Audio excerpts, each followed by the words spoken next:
Dicas para escrever os relatórios avaliativos das crianças. Escrever não é uma tarefa fácil. Você pode até dominar o assunto e se comunicar bem sobre ele. Mesmo assim, ao passar para o papel, isso pode se tornar algo difícil.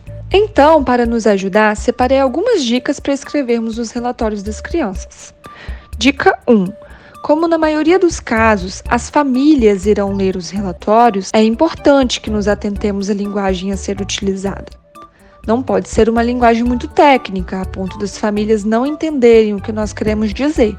E também não pode ser muito informal, afinal, os relatórios não deixam de ser documentos importantes. Por exemplo, escrever que a criança já consegue fazer cocô e xixi no vaso é muito informal. Isso, de uma maneira técnica, ficaria: a criança tem controle esfincteriano. Então, nós precisamos neutralizar os lados, usando expressões como: a criança desenvolveu autonomia para utilizar o banheiro. Ou, a criança sinaliza aos adultos quando precisa utilizar o banheiro, o que manifesta um desenvolvimento que foi alcançado.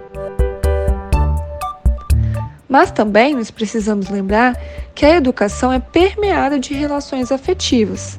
Portanto, a dica 2 é que não é legal a gente fazer um relatório como matriz, copiar e colar ele para todas as outras crianças apenas mudando algumas coisas, algumas palavras. Ao invés disso, é muito interessante que ao ler as famílias possam enxergar a sua criança naquele texto. Para isso, lembre de escrever algumas especificidades que só aquela criança tem.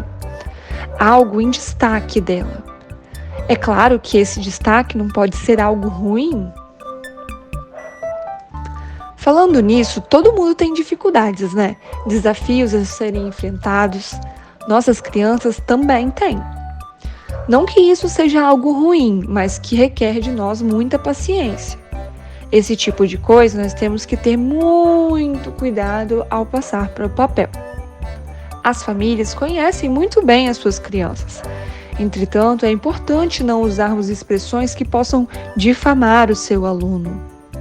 Tem famílias que elas mesmas dizem: meu filho não para quieto, meu filho não me obedece, meu filho bate todo mundo. Isso pode até ser fato, porém, tomem cuidado ao escrever essas expressões. Consulte sites de sinônimos, vamos escrever de uma forma menos ofensiva. Ao invés de utilizar a expressão não para quieto, pode-se escrever: fulano tem apresentado de forma agitada durante o dia na sala de aula, demonstrando estar com muita energia. Pode incluir aqui, inclusive, soluções para esse desafio, como: para tanto, está sendo desenvolvidas atividades de movimento ao ar livre para que fulano possa gastar sua energia e tenha mais foco em momentos que requeiram mais atenção e menos movimentos amplos. Não existe uma regra para escrever os relatórios, mas o que quero dizer com isso é que a dica 3 é que tenhamos cuidado com as expressões usadas para indicar dificuldades das crianças. Com isso, aproveito para dar a dica 4. Não é bacana nós utilizarmos verbos que definam e determinem a criança. Afinal de contas, a nossa avaliação é por meio de observações e daquilo que a criança está manifestando e demonstrando para a gente naquele momento. Como, por exemplo, a criança é muito falante. Isso porque a criança não é. Ela está em desenvolvimento. Ela não está pronta. Nenhum de nós, a propósito, está. Pode ser que daqui a um mês ela mude e fique mais introspectiva. Alguns verbos que nos ajudam nisso é demonstrar, manifestar, apresentar. A criança demonstra ter carinho conosco. A criança demonstra facilidade em seguir os combinados da turma. A criança manifesta choro quando é contrariada, ao invés de dizer que a criança chora por qualquer coisa.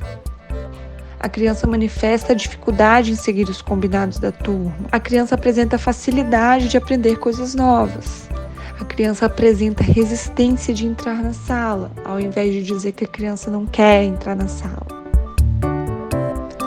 Enfim, pessoal, a quinta e última dica é: Não existe uma regra para escrevermos um bom relatório, mas é importante nos preparar e fazer com a melhor intenção. Para ajudar na nossa preparação, sugiro que nós façamos uma tabela de observação semanas antes da escrita do relatório. Registra os principais pontos que você considera importante para avaliar, como participação, autonomia, linguagem oral, interação com as outras crianças, entre outras aprendizagens. E aí você pode ir marcando um X, escrevendo na frente alguma observação sobre isso.